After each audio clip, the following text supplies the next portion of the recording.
네, 안녕하세요. 진리의 전달자, 디지털 목자 최정현입니다. 어떻게 말을 할 때마다도 약간 쑥스럽네. 죄송합니다.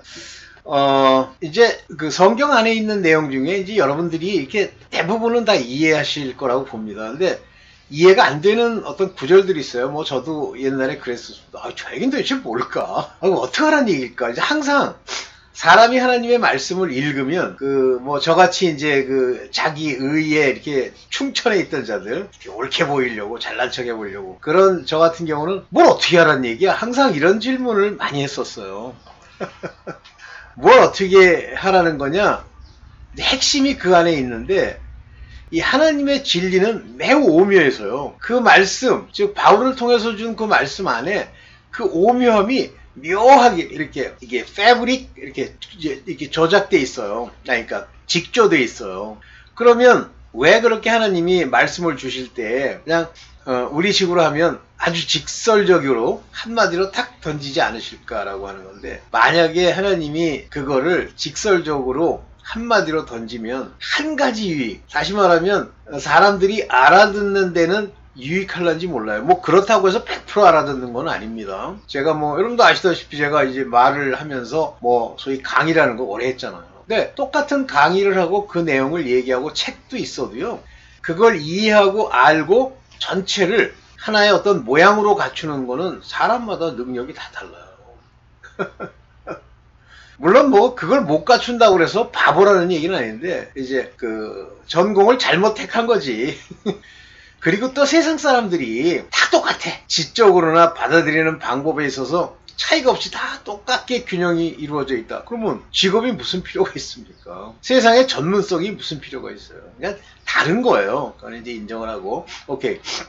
그러면 하나님이 직설적으로 한마디만 딱 하셔가지고 그 이야기를 풀어나갔으면 좋겠는데, 그거는 우리의 생각이고요. 하나님은 이제 그걸 알아듣고 그것만 알아듣고 그것만 뭐 하려고 하는 인간의 한계를 첫째는 잠식시키시는 거고, 둘째는 전혀 못 알아들어야 할 인간이 막 한마디로 마귀의 자손이야, 그게 알아들어가지고 흉내를 내, 요걸 방지하시는 거고요. 근데 제일 중요한 건 세 번째입니다. 마귀가요, 그걸 가지고 장난질하지 못하도록 하나님이 그 장난질할 수 있는 요소를 뿌리채 뽑아버리는 거예요. 그러니까 대단히 추상적인 것 같은데 진리가 들어있죠. 만약에 성경에 우리 인간의 관점에서 볼 때 이 추상성이라고 하는 것이 없잖아요. 그러면 뭐가 되냐면 타종교가 됩니다. 여러분들 불경도 이해하기 어렵잖아요. 제가 옛날에 이제 불교가 어떤지를 알아보기 위해서 오랫동안 이제 학교 출퇴근할 때 불교 방송을 틀어놓고 출퇴근을 한 적이 있어요.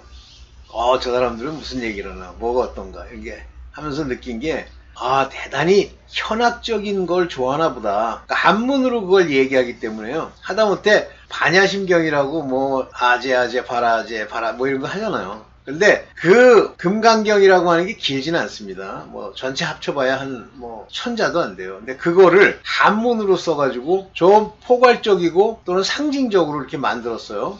근데 내용은, 실제 내용을 파고 들어가 보면 빤한 거야. 근데 왜 그걸 사람들이 이해 못하냐면 수준이 떨어지기 때문에 이해를 못하는 거야. 근데 반야심경을 통해서 제가 그걸 보면서 차를 타고 오면서 그랬어요. 야, 이 인간들도 끊임없이 성경을 어떻게 모방해 보려고 노력 많이 하는 거야. 모방은 아니겠지. 자기네들이 깨달았다는 건데, 그런 노력 되게 많이 하네. 이제 이런 게 오더라고요. 그렇지만 불경이 얘기하는 것은 대략적으로 한두 가지예요. 사람마다 다른 그 삶과 태도와 지식이 있기 때문에 다르게 읽혀지는 것 뿐이지, 그러나 종국에 가면 다 하나예요. 근데 성경은 안 그렇습니다. 자, 제가 왜 이렇게 서론을 이제 길게 얘기하느냐. 이 바울이 말한 그 율법과 마귀와 또 죄와 이 관계를 얘기한 말씀이 이 로마서 5장에 이제 길게 나오기 때문에 많은 사람들이, 깨달은 사람들이 그 로마서 5장 강의를 가끔 하시죠. 제가 그걸 이해했다는 뜻이 아니라 오늘 이제 제 나름대로 받고 이해한 것을, 깨달은 것을 깨달았다고 말해야 돼. 그거를 여러분들과 좀 나눠볼까 그래요. 자, 제목이 뭐냐면요, 왜 율법 아래 있으면 죽게 될까요? 율법도 하나님이 주신 건데 왜 저 아래 있으면 죽는다는 표현을 썼을까? 의문에 묵은 곡식으로 하지 말고 세 곡씩으로 먹으라 그럴까? 묵은 거 계속 먹고 있으면 뭐 어차피 우리가 뭐 햅쌀 말고 뭐 묵은 쌀? 뭐 이런 거 안 죽잖아요. 먹고 살잖아요. 그렇다면 율법이 우리를 죽이는 그런 건가요? 아닐 것 같은데요. 바울이 율법도 신령하고 율법도 하나님이 주신 거기 때문에 귀한 거다. 그리고 그것도 약속이다. 이렇게 얘기를 하는데 왜 이런 약속을 우리에게 주셨을까요? 제 그 깊은 하나님의 뜻이 들어있는데 오늘 그 모든 얘기를 같이 나누려는 건 아니고 몇 가지만 여러분들과 함께 나누어 보려고요. 왜 율법 아래 있으면 죽게 될까? 요건데 먼저 이제 메인 타이틀 한번 보시면서 한번 해볼까요? 왜 율법 아래 있으면 죽을까? 요거 한번 볼까요? 아이고 죄송. 네. 자, 죄의 권능은 율법이다. 이 말이 매우 중요한 얘기예요. 고린도 전서 15장 56절에 보면 사망에 쏘는 것은 죄요. 죄의 권능은 율법이라. 이때 이 사망이라고 표현되는 이 사망, death. 헬라 말로는 이게 사나타스, 죽음이란 말이에요. 이거는 무엇에 대한 대표냐면 이 사망은 이 세상에 사망이 왔다 할 때 그냥 인간이 죽는 거가 왔다는 얘기예요. 아니에요. 이거는 사탄, 원수, 마귀 얘들을 얘기하는 거예요. 그래서 걔네들을 총체적으로 사망이라고 표현함으로써 사람으로 하여금 그들과 놀다간 죽는다. 그러면서 인간이 육으로 태어나서 이 원수 마귀의 권세 아래 있을 때는 때가 되면 죽는다는 걸 하나님이 정하세요. 길어봐야 120년. 그저 살면 80년 산다고 이제 하나님의 신이 떠나시면서 인간의 한계를 짓죠. 그래서 육체의 생명의 한계가 주어지는 거예요. 그거는 이 사망이라고 하는 것을 구체화시킨 하나님의 깊은 뜻이 들어있는 모양이에요. 그러면 원수마귀의 총체적인 이름이 사망이죠. 걔네들이 이제 우리 인간에게 행하는 일이 사망인데요. 이 사망에 쏘는 것은 죄요. 그러니까 쏘는 거, 스팅이라는 단어를 썼어요. 콕 찌르는 거예요. 우리가 찔리면 독이 들어오죠. 독. 그래서 쉽게 얘기하면 사망의 독은 죄요. 이거. 근데 이 쏘는 것으로 이 죄를 짓게 함으로써 당장은 안 죽죠. 그런데 이 죄를 가지고 이제 탐심을 이루면서 그 죄에 대해요. 이러이러한 죄를 졌군요 하면서 검사처럼 일종의 권능, the strength, 그 죄가 가지고 있는 힘, 너 죄 졌어? 아 그래? 그 죄는 하면서 얘기하는 그 힘의 원천이 율법이란 얘기예요. 그렇다면 율법은 죄가 가지고 장난질하는 일종의 파워인가요? 그렇습니다. 그래서 여기 보면 헬라 말로는 디우나미스라고 하는 게 뭐냐면 능력, 힘, 권세 이런 거예요. 여기 아마르티아스, 요건 뭐죠? 죄입니다. 그래서 이 율법의 이 죄의 권능, 힘은 호노모스, 요게 율법이란 말이죠. 이다 이렇게 얘기했습니다. 자, 여기서 이제 율법이라는 놈이 가지고 있는 양면성에 대해서 봐야 돼요.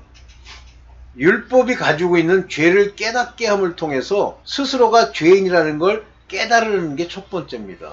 그래서 율법이 주어진 건 이 땅에 육체를 가지고 있는 모든 인간은 죄를 지을 수밖에 없다. 그러면서 우리가 죄 지었나요? 그래서 율법이 있기 전엔 내가 살았지만 난 죄 안 졌는데요? 어디에 그게 나와 있습니까? 이렇게 얘기하지만 율법이 주어진 이후부터는 율법이 들이대면 내가 죄를 졌군요. 이거예요.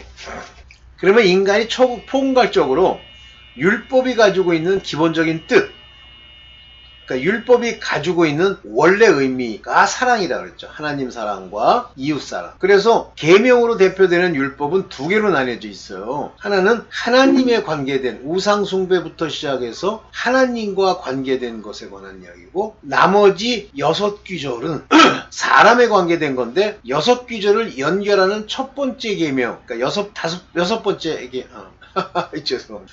5번째 계명이 뭐냐면 부모를 공경하랍니다. 그 부모라고 하는 그 말은 사실은 본질적으로 우리 영의 하나님, 우리를 낳은 하나님, 하나님의 자녀들 같으면 하나님이시죠. 그러나 육의 부모, 이는 이 땅의 부모예요. 근데 육이 없으면 사실은 하나님의 경작을 받지 못합니다. 이 육은 하나님이 경작하는 밭이죠. 거기다 예수 그리스도의 말씀이라는 씨를 뿌려 경작하시는 거잖아요. 그러면 육의 부모도 우리가 이 구속사의 전체적인 입장에서 보면 중요합니까? 중요하죠. 네. 그래서 바로 이제 그와 같은 말씀을 이렇게 하시면서 이제 이야기가 전개가 돼요. 이해되시죠? 그래서 죄의 권능은 율법이다 그럴 때 율법이 악하다는 것보다는 율법이 가지고 있는 기능으로 이 사망이 득세하고 힘쓰고 막 짖고 까불 수 있는 거예요.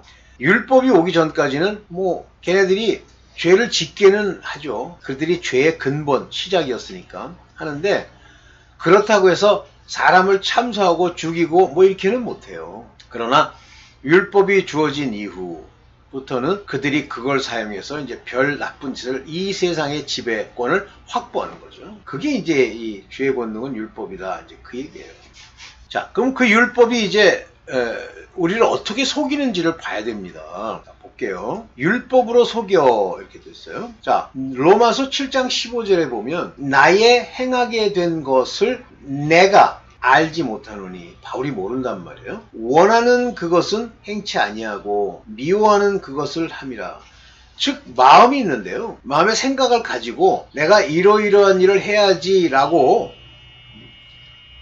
그런 생각을 하는 거예요. 그래서 원하는 것도 있고 미워하는 것도 있어요. 그거는 다 무엇으로 그렇게 알게 된 거냐면 의문, 소설과 같이 쓰여진 일종의 법을 읽고 생각한 거예요. 그런데 여기 보세요. 내가 여기 이제 좀 붙였습니다. 내가 행하게 된 것을 여기 보세요. 요거 카테르가조마이라고 하는 요 말은 제가 밑에다 이제 안 붙였습니다만 요건 중간태예요. 무슨 얘기냐면 내가 행하도록 어떤 것에 의해서 부추김을 받은 것은 이런 얘기예요. 그것을 오기노스코 몰랐단 말이에요. 자기가 행하게 된 건 그러니까 여러분들이 이렇게 생각하시면 돼요. 평소에 생활을 해. 그런데 그 행하게 된 생활하면서 행한 그 일이 내가 한 게 아니라 내 안에 그렇게 하도록 심긴 무엇에 의해서 행했는데 그렇잖아요. 여러분들 생각이 들어오니까 움직이죠. 또 육체가 뭐 예를 들면 뭐 화장실 가고 싶다로 그래서 화장실 가지 아무 자극도 없는데 화장실 가요? 이렇게 내가 어떤 행동을 하게 만든 바로 저 것 이것이 중간태 내가 한 게 아니라 누가 내게 주신 건데 그 생각인데 주신 게 아니라 주어진 건데 요 조마이라고 하는 건 중간태입니다. 근데 그걸 내가 몰라 알고 한 게 아니야. 그런데 나중에 이걸 보니까 원하던 것 내가 원하던 것은 내가 싫어하는 것은 행하고 내가 원하는 것은 이거 거꾸로 보면 미워하는 것은 행하고 원하는 것은 행치 않더라 하는 걸 알게 됐다는 얘기지. 평소에 자기가 행하면서 자기를 다 알고 자기의 생각도 관찰할 수 있다? 그거는 하나님의 자녀거나 하나님의 인도하거나 아니면 하나님이에요. 이해되십니까? 그러니까 율법이 우리를 속이는 거예요. 그래서 율법의 특징, 그러니까 우리 인간이 자기 자신을 모르잖아요. 근데 왜 모르죠? 육에 갇혀있기 때문에 모르는 거예요. 그래서 육의 움직임은 무엇에 의해 지배를 받냐면 생각에 의해서 지배를 받죠. 그 생각의 원인, 어디서부터 그 생각이 왔느냐는 건 육체의 생각, 여기서 육체의 생각 그러면 소마의 생각도 있겠지만 사르코스, 즉 육신의 생각, 속 안에 악령들이 장난한 죄의 종의 영이 장난질한 거까지 포함하는 겁니다. 그 다음에 두 번째, 영의 생각. 이 영의 생각은 내 안에 있는 하나님을 아는 지식으로 깨달음을 얻어하는 생각 두 개가 있고 이것이 어느 것이 마음의 생각으로 내려가느냐에 따라서 움직이죠. 육의 생각이 마음을 지배하면 육신을 따라 움직이는 거고 영의 생각이 마음을 지배하면 성령의 소욕대로 움직이는 거죠. 이해되세요? 그러면 여기서 이제 중요한 얘기가 나오는 거예요. 율법이 왜 우리를 속이게 되냐면요. 여러분들이 속이게 되냐면 율법을 철저하게 지키려고 하고 율법을 통해서 죄를 깨닫는 근본 하나님의 뜻을 모르면 근데 얘기가 돼 있어요. 구약에. 그렇지만 그거 하나만 붙든 게 아니기 때문에 그래요. 자, 그래서 두 종류의 사람들이 나타나게 됩니다. 한번 볼게요. 하나님의 자녀와 마귀의 자녀가 나타나게 되는 겁니다. 요한 1서 3장 10절을 볼게요. 이러므로 하나님의 자녀들과 마귀의 자녀들이 나타난다고 돼 있어요. 여기 테크나라는 말을 썼는데 요게 디아볼론 하면 요게 마귀의 자손이에요. 디아볼론. 이게 다이모니아 이거에 저거예요. 다이모니아는 여기 보면 다이모니아 그러면 요거는 귀신들이라는 표현, 악령의 졸개들이고요. 여기 보면 디아볼론 그러면 요건 마귀, 사탄. 한 마리를 얘기하는 거예요. 복수를 안 쓰잖아요. 그의 자녀고 하나는 CU 하나님의 자녀입니다. 이렇게 나타난다고 그랬어요. 그러면 제3자가 볼 때 하나님의 자녀인지 마귀의 자녀인지 구분할 수 있느냐? 할 수 있는데 의를 행치 않는 자, 여기서 말하는 의는 자기의 의가 아니고 하나님의 의예요. 하나님의 의를 행치 아니하는 자입니다. 이게 righteousness라는 거죠. 근데 자기의 의가 있죠. 그러니까 억지로 의를 행하는 것처럼 보이려고 자기의 의를 열심히 나타내는데 그 의는 구별할 수 있는 것이 하나님의 의는 예수 그리스도로 말미암아 주신 성령의 인도기 때문에 우리의 상식으로는 안 맞아도 그것이 옳다는 건 알 수 있는 것이 하나님의 의인 반면에 자기 의는 그 사람한테는 옳은데 다른 사람한테는 안 옳은 것들이 있어요. 그림자가 생기는 의. 이것은 자기 의예요. 그래서 하나님은 회전하는 그림자도 없으시다 할 때 그 하나님으로 말미암는 것들, 양심과 경건에 속한 것들이 의입니다. 그 다음에 형제를 사랑치 아니하는 자. 그럼 형제 사랑을 알 수 있느냐? 겉모양으로는 알 수 있어요. 그렇지만 더 깊이 들어가 보면 그 사랑이, 그 형제 사랑이 하나님의 사랑인지 아닌지를 모른다는 거죠. 그런데 자, 그러면 이제 거꾸로 인칭을 나라고 하는 인칭으로 바꿔봅시다. 내가 지금 의를 행하고 있나? 하나님의 음성과 하나님의 말씀과 성령의 인도를 받고 있나? 라는 걸 보면 자기가 하나님의 자녀인지 마귀의 자녀인지 알 수 있고요. 두 번째는 내가 형제들을 사랑하는가를 보면 알 수 있습니다. 자, 이해되시죠? 이게 이제 말씀을 여러분들이 다 깨달으면요. 뭐 요한일서 3장이든 뭐 로마서 5장이든 이게 읽을 때 그 본질적인 의미를 알게 돼요. 물론 저는 뭐 자랑하려는 건 아니고 헬라어라는 언어를 처음 배웠으니까 처음 본 거에 대해서 굉장히 호기심이 많아요. 그러니까 진짜 학자 맞죠? 과거에. 지금은 다 아무 필요도 없어요. 다 버렸는데 그때 가지고 있던 하나님이 내게 주셨던 인도함을 따라 그것을 하나님의 유익, 하나님의 나라를 위해서 쓰는 거죠. 네. 자, 그러면 이 율법이 이제 본질적으로는 무엇에 관한 얘기하면 육체에 관한 이야기잖아요. 육체. 율법은 육체에 관한 이야기예요. 우리 영혼, 우리의 영적인 일을 위한 것이 율법이 아니에요. 근데 왜 육체? 이 땅에 거하는 모든 자들이 육에 속한 자들이죠. 이 육에 속한 자들, 땅에 속한 자들을 하나님이 성령을 넣으셔서 하늘에 속한 자로 바꾸는 건데 원래 육에 있던 자들이 하늘에 있는 자로 바꾸는 것이 아니라 원래 하나님의 빛 가운데 말씀 중에 있었던 하나님의 자녀, 곧 영의 자녀들에게 때가 이름에 그 육체를 입게 하시고 그 육체 안에다가 하나님이 오래전에 그 빛으로 택하신 그 영을 넣어주시는 거예요. 그때부터 자기가 이제 육체를 이기는 훈련을 받고 이기고 나면 그 육체를 이기고 나면 하늘에 속한 자로서 하나님의 자녀의 일을 하시죠. 그 대표적인 샘플이 되시는 분이 예수 그리스도세요. 육으로 오셔서 우리랑 똑같은 모양으로 오셔서 그 안에 성령을 담고 성령의 인도를 따라 하나님의 뜻대로 행하다가 결국 그 육체를 제물로 드리고 구속제물이 되시는 거죠. 자, 봅시다. 사망의 세력을 잡은 자, 곧 마귀. 사망, 뭐라고 했죠? death, 죽음. 굉장히 중요한 거죠. death, 죽음. 이 죽음은 뭐의 대표라고 그랬죠? 사탄의 대표. 제가 지금 여기 헬라어에서 사망이라는 단어를 찾아보려고 그래요. 여기 있죠? 사나토, 투 사나토.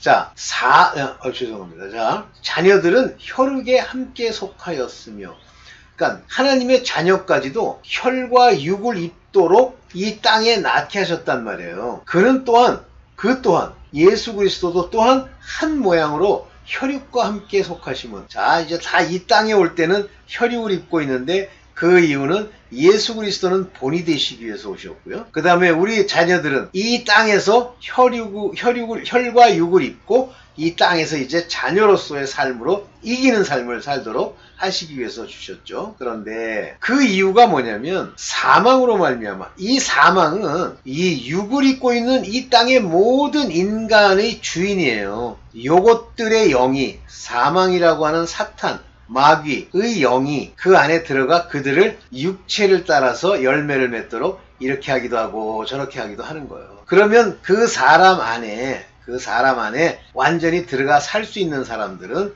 살 수 있는 자들은 마귀의 자녀예요. 그 속 안에는 죄의 종의 영이 그 안에 들어있는 거예요. 그들은 마귀를 위해서 일을 하고, 그들도 하나님의 의를 행한다고 거짓말을 시키기 위해서 의의 천사를 가장한다고 그랬잖아요. 자, 사망의 모든 세력을 잡은 자, 즉 사망, 이 땅에 온 사망의 그 모든 것, 그 파워를 좌지우지하는 자, 죽이고 살리는 좌지우지하는 자, 곧 마귀를 없애하려고 하는 거예요. 보세요. 혈육은 다 사망에 속했는데 이 혈육 가운데 예수 그리스도께서 그들에게 끌려다니지 않고 능히 사시는 모양으로 십자가의 죽으심으로써 속량하고 그의 하나님의 행하신 그 뜻으로 하나님의 행하신 그 은혜로 이 땅의 혈육으로 함께 와서 지내고 있으나 하나님의 자녀된 자들에게 예수 그리스도의 말씀이 주어지면서 바로 이 사망이 죽일 수 없는 자들을 만나게 되고 그들을 통해서 여기 사망에 있던 율법에 있던 사람들을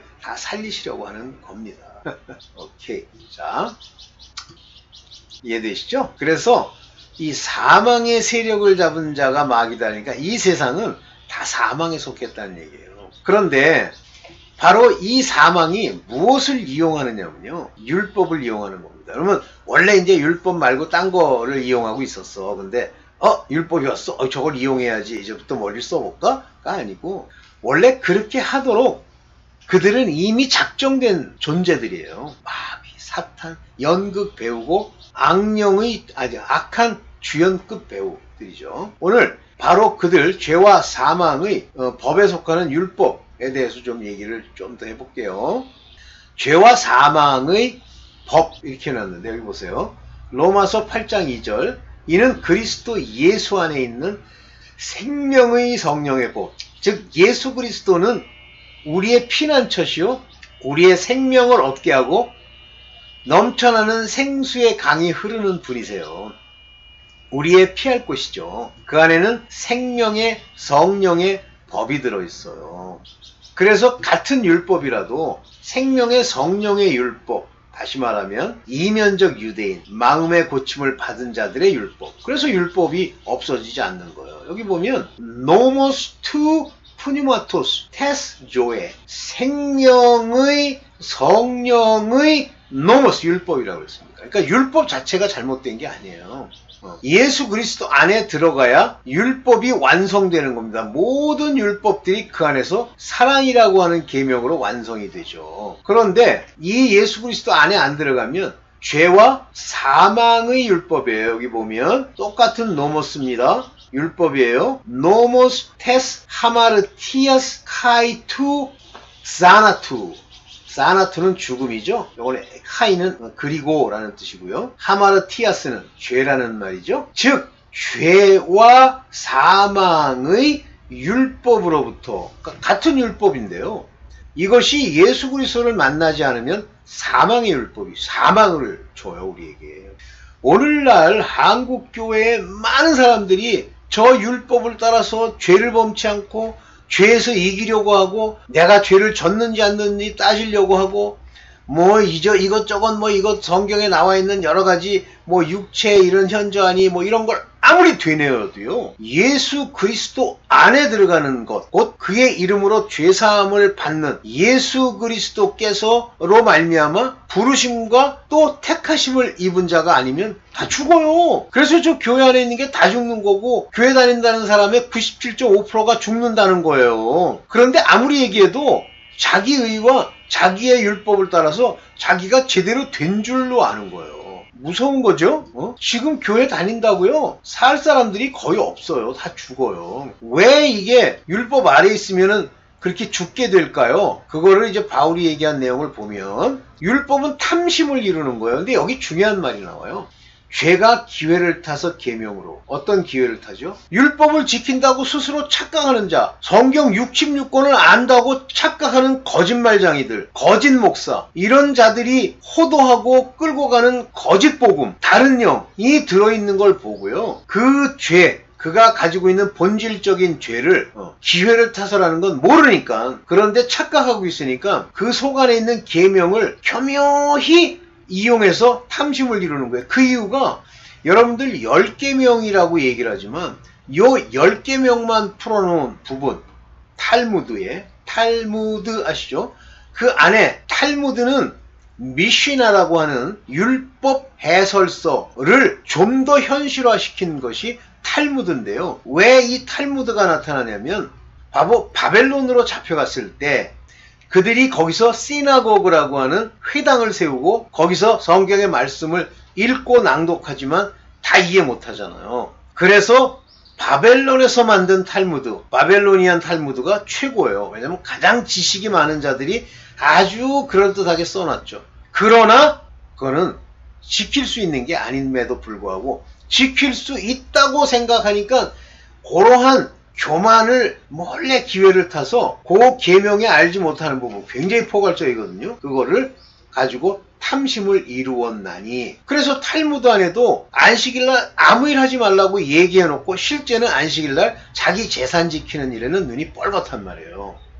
그게 탐심이 돼버리는 거예요. 그래서 결국은 죽는데, 이때 이 계명, 이 노모스로 인해서 이 죄를 알아야 되는데 이게 네크라, 죄가 죽었다는 거예요. 법이 없으면. 즉 이 노모스를 통해서 죄가 알아내는 건데 그렇지 못한 거예요. 이 노모스가 확실하게 그들에게 깨닫지 못하게 되니까 죄를 져도 죄가 대충인 줄로 생각하게 되는 거다라는 얘기입니다. 마지막 거 보고 맞추겠습니다. 그래서 율법에 대해 우리가 죽임을 당해야 돼요. 죽임. 내가 죽는 것도 있지만 죽임을 당해야 됩니다. 그러므로 로마서 7장 4절에 그러므로 형제들아 너희도 그리스도의 몸으로 말미암아 율법에 대하여 죽임을 당하였으니 십자가에 못 박혀 죽으시고 예수께서 속죄제를 드리셨잖아요. 화목제로. 그때 우리는 죽은 거예요. 예수 그리스도 함께. 다른 이 곧 죽은 자 가운데서 살리신 이에게 가서 하나님께로 가서 우리로 하나님을 위하여 열매를 맺게 하려 함이라. 예수 그리스도와 함께 죽는 과정이 바로 몽학선생이 되어 예수 그리스도께까지 인도함을 받는 그 과정, 장성한 분량으로 가는 그 과정에 관한 이야기가 나오는 겁니다. 길어져서 이제 여기까지만 맞추고. 네, 이해되세요? 율법이라고 하는 걸 자꾸만 가지고 아는 척하고 66권이 어쩌고 제사 드리고 여전히 무슨 회개한답시고 피 뿌리고 이런 형식적인 모양 피를 핥고 그 다음에 머리에다가 이렇게 하고 예수 그리스도 이름으로 명하노니 그러고 이름으로 명하는 게 아니야. 네가 죄사함을 받아서 성령이 계시면 명할 필요도 없이 그냥 가는 거예요. 누가 바울이 그 에베소 교회 근처에서 그 주인에게 일을 주는 그 귀신 들린 여자 종이 따라다니는데 거기다 대고 내가 네게 명하노니 예수 그리스도 이름으로 떠나가라 그랬어요. 바울이 그에게서 나오라 그러잖아요. 그러니까 이게 능력이 없으니까 자꾸만 형식을 따라가는 거예요. 외식, 성가 대50일. 자, 오늘 여기까지만 하고 마치겠습니다. 마지막 주일 잘 지내시고요. 혹시 기도하다가 깨달아서 주님이 주일날 또 드릴 이런 말을 해라 하면 얘기할게요. 요것도 오늘 하는 요 주제도 주님이 주신 거예요. 네, 감사합니다.